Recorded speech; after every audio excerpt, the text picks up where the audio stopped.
Assalamualaikum warahmatullahi wabarakatuh. Apa kabar semuanya? Saya Ratna Ayu Kinanti dari Universitas Buana Perjuangan Karawang, program studi Pendidikan Guru Sekolah Dasar. Di sini saya akan menjelaskan beberapa materi dan mensimulasikan pembelajaran matematika di SD dengan salah satu metode.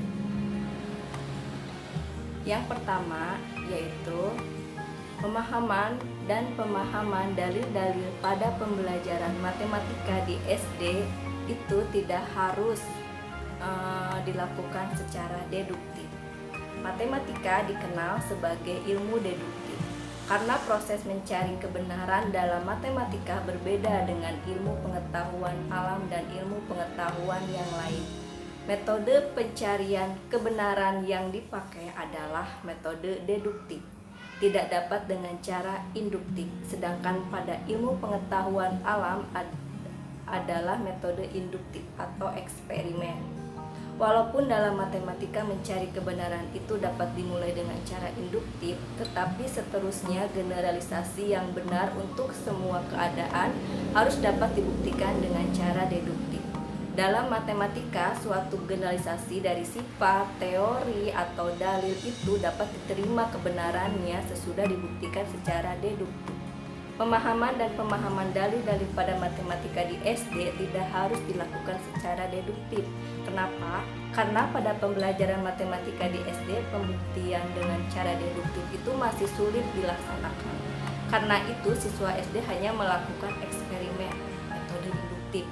Percobaan-percobaan ini pun masih menggunakan benda-benda konkret atau nyata. Untuk pembuktian deduktif masih sulit dilaksanakan karena pembuktian deduktif lebih abstrak dan menuntut siswa mempunyai pengetahuan siswa yang sebelumnya. Contohnya pada pembuktian bilangan ganjil ditambah dengan bilangan ganjil sama dengan bilangan genap.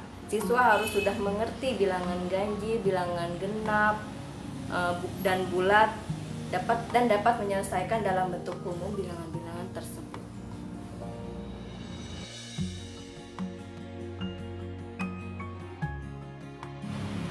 Perbedaan kontekstual teaching and learning atau disebut dengan CTL dan realistic mathematical education adalah: yang pertama, pada pembelajaran kontekstual, penemuan masalah didasarkan pada pertanyaan yang ditujukan oleh guru kepada siswa.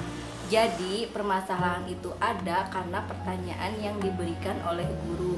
Sedangkan pembelajaran pada realistis, penemuan masalah didasarkan oleh penemuan siswa itu sendiri. Jadi, masalah itu ada karena ditemukan oleh siswa itu sendiri.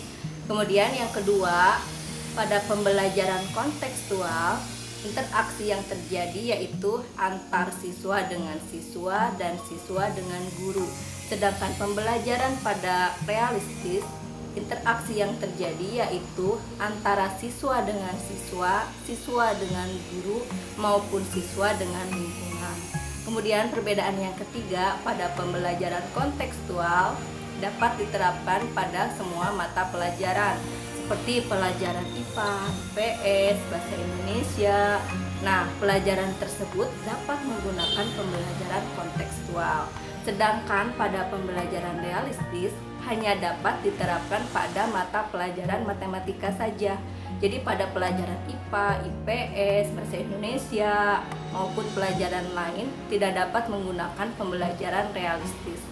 Dan yang keempat, perbedaan pembelajaran kontekstual yaitu cara menyelesaikan masalah, yaitu dengan cara guru memberikan kesempatan pada siswa untuk menemukan ide sendiri, dan juga guru mengajak siswa untuk berpikir sesuai dengan pengalaman dan kehidupan nyata. Nah, sedangkan pada pembelajaran realistis, cara menyelesaikan masalah antar siswa itu berbeda. Jadi masing-masing siswa memiliki cara tersendiri untuk menyelesaikan masalahnya. Kesimpulan perbedaannya, CTA dapat diterapkan dalam berbagai bidang studi dan RME lebih mengkhususkan pada bidang studi matematika. Perbedaan lain antara implementasi RME dan CTL dalam matematika adalah pemberian soal realistis. Dalam model pembelajaran RME yang diberikannya itu sebelum materi. Sedangkan pada model pembelajaran CTL dapat diberikan sebelum atau sesudah materi.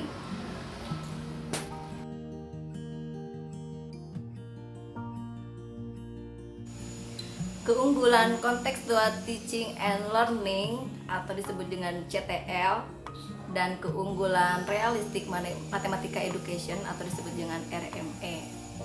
Nah, keunggulan kontekstual atau CTL.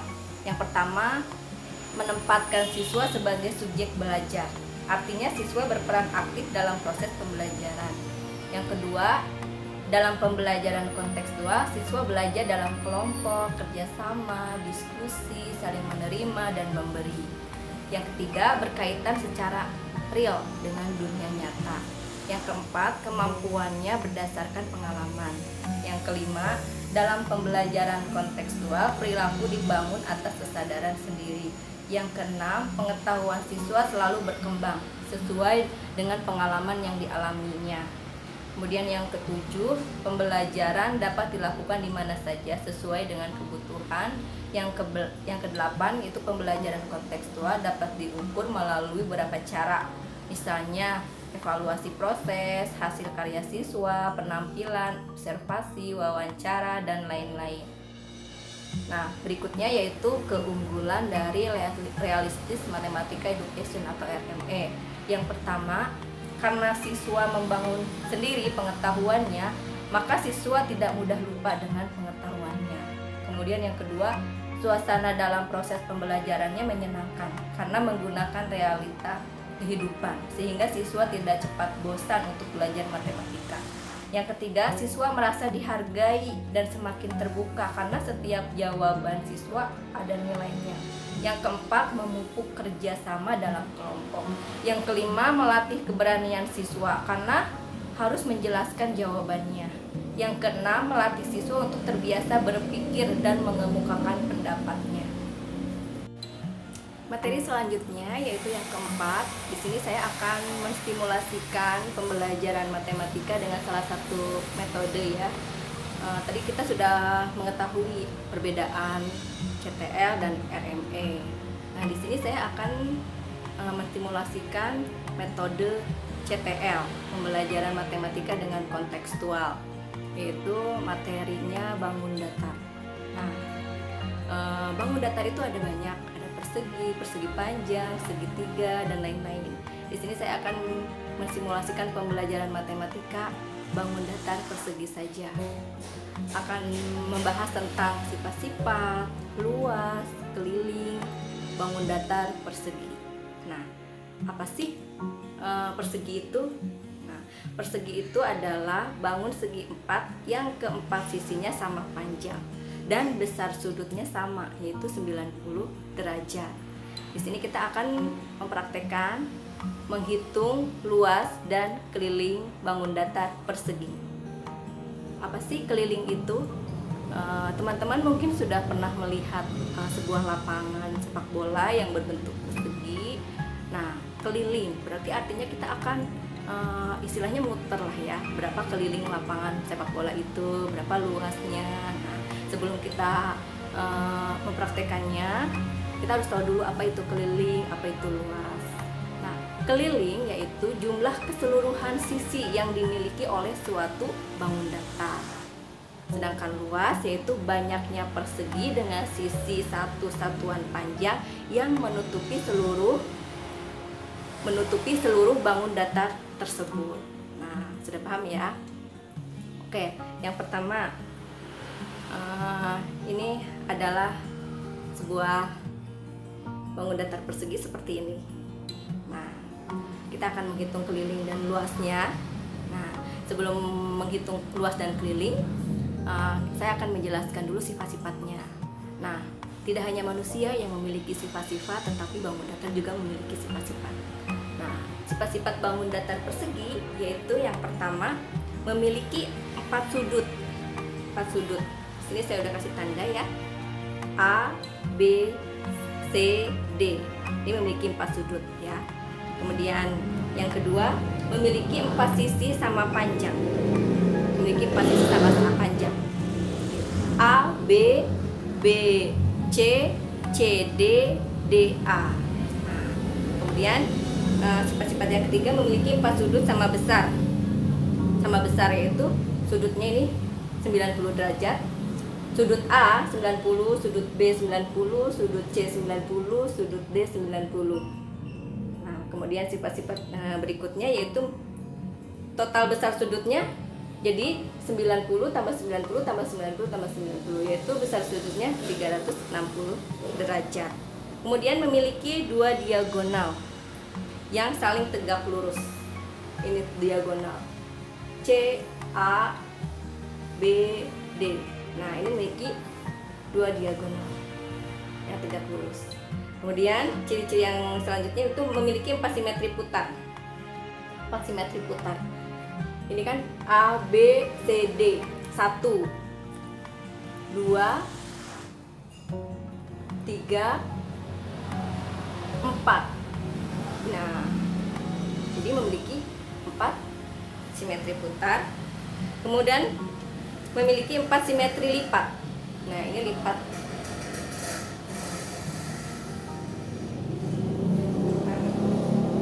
Ya, memiliki 4 simetri lipat. Yang tadi ini diagonal.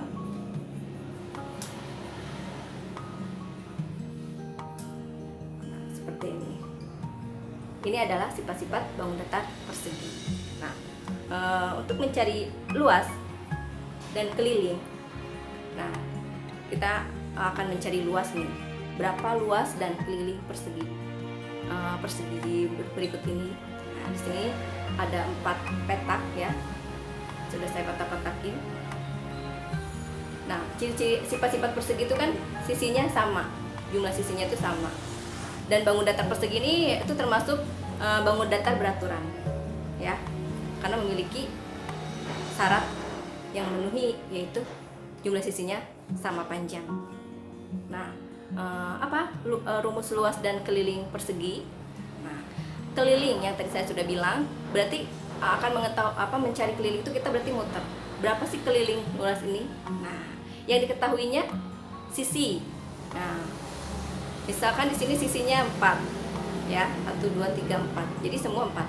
Sisi ini 4 4 4 4. Nah, untuk rumus persegi mencari keliling yaitu berarti mengelilingi, berarti S tambah S tambah S tambah S. Ini sisinya itu ada 4, jadi bisa S tambah S tambah S tambah S sebanyak 4 kali, atau dengan 4S, 4 dikali S. Nah, gitu. Untuk mencari keliling dan untuk mencari luas, rumusnya itu S kuadrat. Ini misalkan S-nya sisinya itu 4, berarti 4 kuadrat, seperti itu. Nah, kita langsung saja kepada contoh ya. Contoh soal, tentukan keliling dan luas persegi berikut ini jika diketahui sisinya itu adalah 5 cm. Nah, tentukan keliling dan luas persegi bangun datar pada persegi berikut. Nah, diketahui sisinya itu 5 cm. Ditanyakan keliling luas.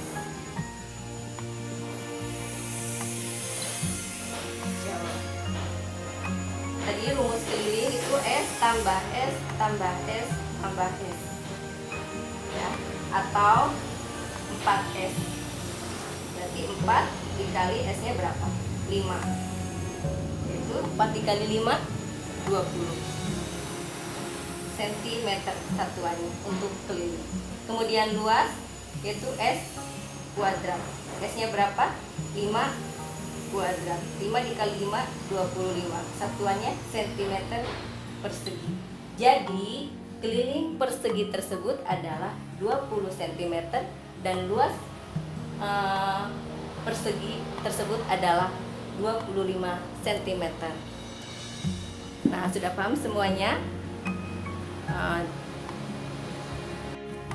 Nah, sudah paham kan apa itu bangun datar persegi?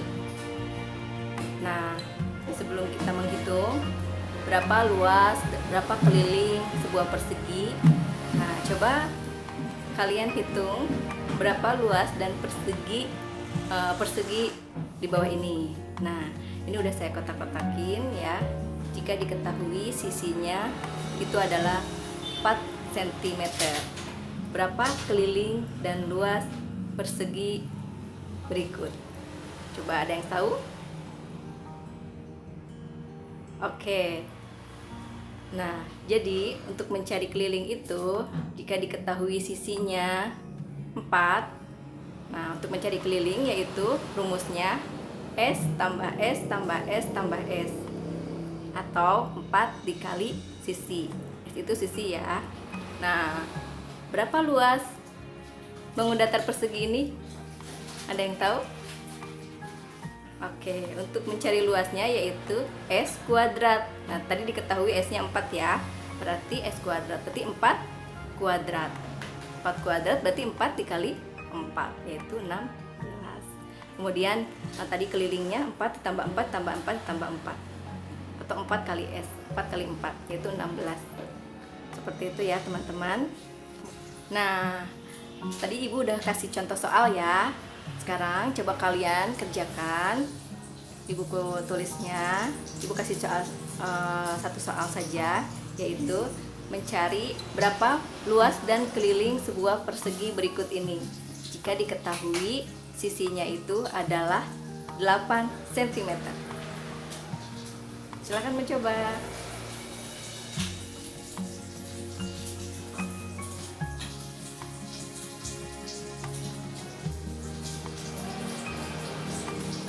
Oke, jika diketahui sisinya itu 8 cm, maka kelilingnya yaitu 4 kali sisi. Sisinya itu tadi 8 cm. Jangan lupa di dalam pengerjaan matematika itu diketahui, ditanyakan, kemudian jawab. 4 dikali S, 4-nya 4, sisinya berapa? 8. 4 dikali 8 yaitu 32 cm. Kemudian luas. Berapa luasnya? Ada yang tahu? Iya, berarti S kuadrat, yaitu 8 kuadrat. 8 dikali 8 yaitu 64 cm. Satuannya cm persegi. Ya, betul. Sudah paham ya semuanya? Nah, demikian penjelasannya. Ini dengan metode pembelajaran matematika kontekstual. Terima kasih. Demikian penjelasan dari saya. Semoga bermanfaat. Sebelumnya mohon maaf bila ada kata-kata yang salah. Semoga video ini bermanfaat. Wabillahi taufiq wal hidayah. Wassalamualaikum warahmatullahi wabarakatuh.